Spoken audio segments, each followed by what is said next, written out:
Good morning. It's another episode. Actually पिछला lecture अधूरा था, उसको थोड़ा पूरा करना है, तो फिर विचार करते हैं इसके ऊपर। देखिए, हम लोग बात कर रहे थे केमिकल बिहेवियर पे। हम बात कर रहे थे कि अल्कोहल का प्रोटॉन डोनेशन का नेचर, कैरेक्टर कंपेयर कर रहे थे पानी के साथ। ठीक है, कि पानी ज़्यादा अच्छा एसिड है कि अल्कोहल अच्छा एसिड है। तो डेफिनेटली पानी ज़्यादा अच्छा एसिड है in comparison to alcohol. Water is a better acid in comparison to of course alcohol. ये तो आपको पता है। ठीक है, अब उसके ऊपर थोड़ा सा डिस्कशन चल रहा था और एक्चुअली कंसेप्ट ये था कि के की वैल्यू देखिए तो आपने देखा कि अल्कोहल्स के लिए 10 to the power -16 से -18 की वैल्यू होती है, तो पी के ए 16 से 18 हो जाता है। पानी के लिए तो पी के ए 14 होता है। पी के ए जितना ज़्यादा होता है एसिड की स्ट्रेंथ उतनी कम हो जाती है। जानते हैं आप इस बारे में। ठीक है, थोड़ा सा डिस्कशन की प्रोसेस आगे बढ़ाते हैं कि अल्कोहल्स वीक एसिड पानी से है, सही है। हम थोड़ा इसको और थोड़ा डिटेल में जानना चाहेंगे। ठीक है, प्राइमरी सेकेंडरी टर्सरी पे कंपेयर करते हैं। देखिए, एक इंपॉर्टेंट फैक्टर सामने आया था प्लस आई इफेक्ट का। मैं उसी बात को दोबारा कहने की कोशिश कर रहा हूँ। मान लीजिए आपने कहा कि आर, मैं जानबूझ के लिख देता हूँ कुछ ऐसा CH2 और OH। M I clear? या लिख देता हूँ RCR H and OH।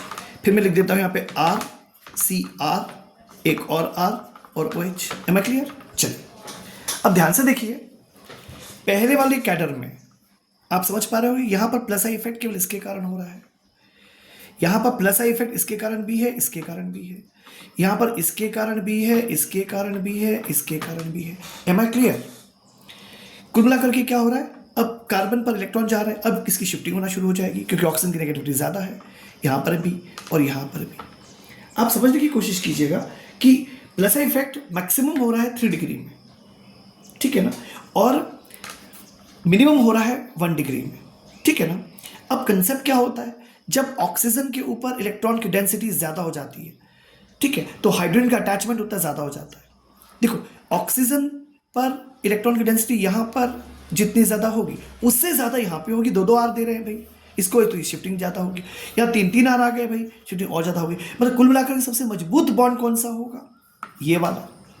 Oxygen के ऊपर इलेक्ट्रॉन भाई, कार्बन पर डेंसिटी ज़्यादा होगी तो शिफ्ट होगी ना आगे ऑक्सीजन के इलेक्ट्रोनेगेटिव कैरेक्टर के कारण। तो 3 डिग्री सबसे ज़्यादा स्ट्रॉन्ग बॉन्ड बनाएगा। जो जितना स्ट्रॉन्ग बॉन्ड बनाएगा, हाइड्रोजन का रिलीज तो उतना मुश्किल हो जाएगा ना। तो हाइड्रोजन का रिलीज सबसे मुश्किल कहाँ होगा, 3 डिग्री में। इन तीनों में सबसे कन्वीनियंट कहाँ होगा, प्राइमरी में। तो ऑर्डर क्या होगा, 1 degree, 2 degree, 3 degree. Acidic strength का ऑर्डर हो जाएगा 1 degree, 2 degree, 3 degree. Am I clear?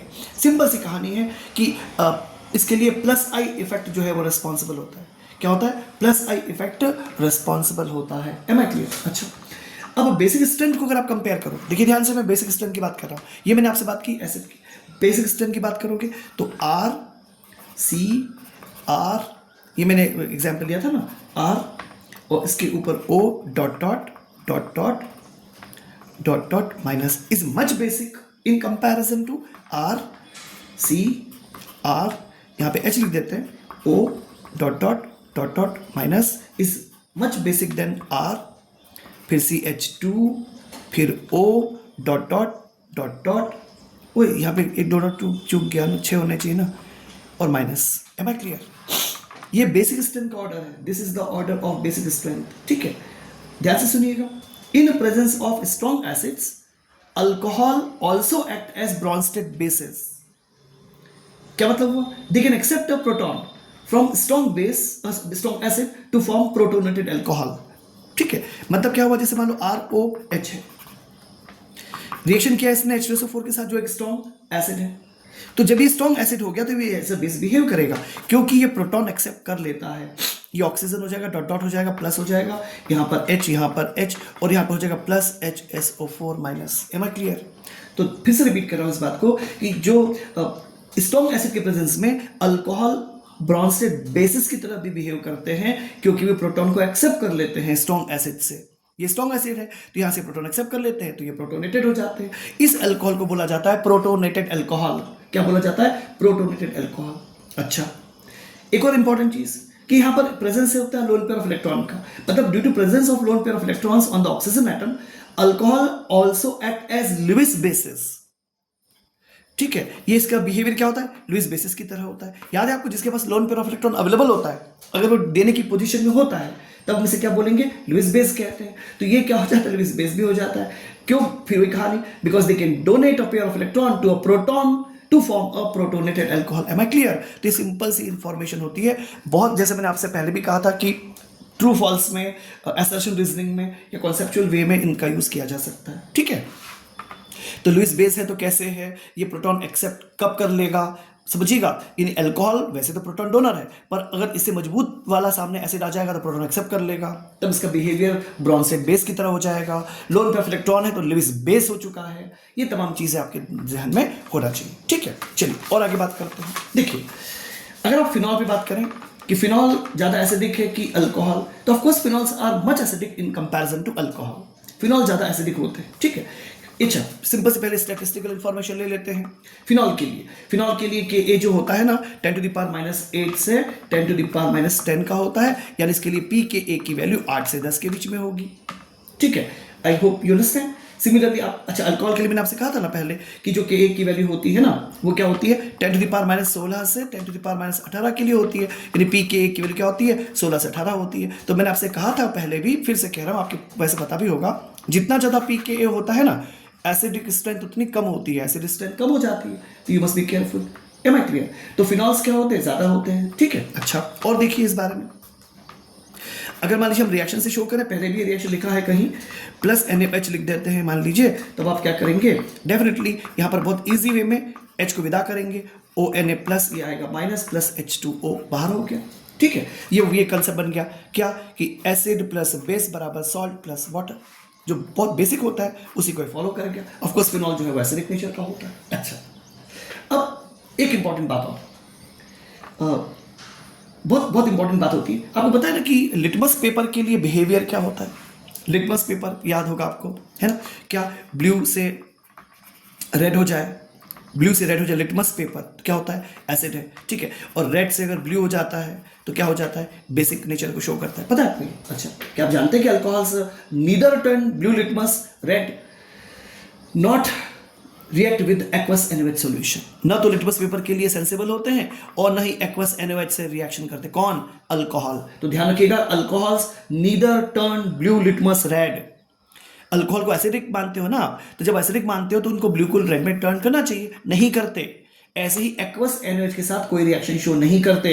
यानी मैं आपसे क्वेश्चन कभी पूछ लूं कि ROH ने क्या को पूछ लूं, ROH प्लस NaOH, कोई पूछे आपसे क्वेश्चन ROH प्लस NaOH क्या, देखो फिनॉल ने तो NaOH से रिएक्शन किया और बना दिया सोडियम फिनॉक्साइड, यानी यहां से साबित होता है कि फिनॉल एसिडिक है। तब आप इसी से मिलती जुलती बातें करो कि ROH प्लस NaOH लिख देते हैं, तो क्या यहां पर तुम कहोगे कि यहाँ ROH हो जाए, RONA बन जाएगा? नहीं बनेगा। हम लिखेंगे यहाँ पे नो रिएक्शन, यहाँ क्या लिखेंगे, no reaction. Am I clear?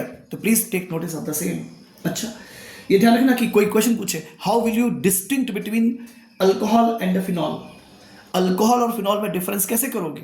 एक सिंपल सा क्वेश्चन लेबोरेटरी एग्जामिनेशन में या आपके नॉलेज के लिए, आप अल्कोहल और फिनॉल में डिफरेंस कैसे करोगे? सिंपल सा, NaOH से रिएक्शन कराएंगे, एक्वस के, फिनॉल रिएक्शन कर जाता है लेकिन अल्कोहल रिएक्शन नहीं करेगा, नो रिएक्शन, तो अल्कोहल को रिप्रेजेंट करेगा। Am I clear? चलिए, समझ में आता है कि जो फिनॉल्स होते हैं ना, अच्छा, ये क्या होते हैं, ज़्यादा एसिडिक होते हैं, फिनॉल ज़्यादा एसिडिक होते हैं अल्कोहल से। अच्छा, एक और इंपॉर्टेंट चीज़, फिनॉल ज़्यादा एसिडिक होते हैं अल्कोहल से, लेकिन जो फिनॉल्स होते हैं ना, वो वीक एसिड होते हैं देन कार्बोक्सी एसिड से। कार्बोक्सी एसिड्स जो होते हैं, कार्बोक्सिलिक एसिड्स होते हैं, उनके लिए जो के की वैल्यू होती है वो 10⁻⁻5 से 10⁻⁻6 के ऑर्डर की होती है, यानी pKa 5 से 6 होता है। डेफिनेटली ये फिर वही बात, ये जो pKa की वैल्यू जितनी कम होती है उतना बड़ा एसिड हो जाएगा। तो कार्बोक्सिलिक एसिड ज़्यादा स्ट्रॉन्गर होते हैं फिनॉल से भी। देखो कंपेयर करते चले जा रहे हैं हम लोग धीरे धीरे करके। शुरू में देखा था तुमने कि अल्कोहल जो होते हैं ना, वो कमज़ोर होते हैं पानी से। फिर तुमने ये भी देख लिया कि जो अल्कोहल होते हैं ना, वो कमज़ोर होते हैं किससे? ऑफकोर्स फिनॉल से। अभी ये देखा फिनॉल जो होते हैं ना, कमज़ोर होते हैं कार्बोक्सिलिक एसिड के कंपैरिजन में। ठीक है ना? तो ध्यान दीजिएगा कि कार्बोक्सिलिक एसिड के लिए ये कंडीशन बनती है। अच्छा, एक और इंपॉर्टेंट चीज़ कि एक कार्बोनिक एसिड होता है, कार्बोनिक एसिड, उसके लिए 10⁻⁷ होता है, मतलब ऑफकोर्स Ka, तो pKa 7 हो जाता है, उसके रिस्पेक्ट में कंपैरिजन से कम हो जाता है ना। अच्छा, अब एक और इंपॉर्टेंट चीज, ऐसा क्यों हो रहा है?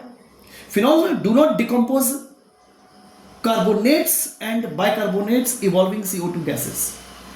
समझना मेरी बात, फिनॉल जो होते हैं ना, कभी भी कार्बोनेट या जो बाइकार्बोनेट होते हैं ना, उसमें से कभी भी CO2 गैस को बाहर नहीं कर सकते। ध्यान से सुनिएगा, जो फिनॉल्स होते हैं ना कमजोर एसिड्स होते हैं, ठीक है, लेकिन कभी डिकार्बोक्सिलेशन के लिए इसका उपयोग नहीं किया जा सकता। तो ये भी एक इंपॉर्टेंट पॉइंट होगा, ध्यान दीजिएगा। मैं इस बात को शायद केमिकल ऐसे शो कर सकता हूँ, कैसे, ये आपने यहाँ पे लिख दिया ONA, लिख दिया। अब क्या होगी, तो सल्फर ऑक्साइड, मैंने लिखा plus H2O plus carbon dioxide, ठीक है। तो क्या हो जाता है, ये आपस में कंबाइन हो जाएंगे ना, तो यहाँ पे हो जाएगा, ये हो जाएगा एज इट इज, यहाँ हो जाएगा OH और यहाँ हो जाएगा NaHCO3। क्या हो जाएगा, NaHCO3। ध्यान देना, इसे बोलते हैं carbonic acid. H2O plus CO2 को कहते हैं कार्बोनिक एसिड। ये स्ट्रॉन्ग एसिड है, ये क्या है, स्ट्रॉन्गर है, यानी इसके कंपेरिजन स्ट्रॉन्गर ही है ना, ये ज़्यादा स्ट्रॉन्ग हो गया है। तो ध्यान दीजिएगा, ये OH हो गया और ये NaHCO3। कुछ समझ में आ रहा है, ONA था, इसने प्रोटॉन एक्सेप्ट कर लिया भाई, तो कंडीशन ये होगी, ये ज़्यादा स्ट्रॉन्ग एसिड हो गया। तो कार्बोनिक एसिड ज़्यादा स्ट्रॉन्गर होते हैं फिनॉल के कंपैरिजन में। ये एक इंपॉर्टेंट आपके पास मैसेज आता है, ठीक है। तो I hope you understand, this is the small part of the same. अब फिनॉल और अल्कोहल के बीच में और भी रेजोनेंस के स्ट्रक्चर्स होते हैं, और सब्स्टिट्यूट्स का एसिडिटी पर क्या इफेक्ट पड़ेगा, कोशिश करते हैं नेक्स्ट कहानी में कंसिडर करने की। Please keep on studies. Good day.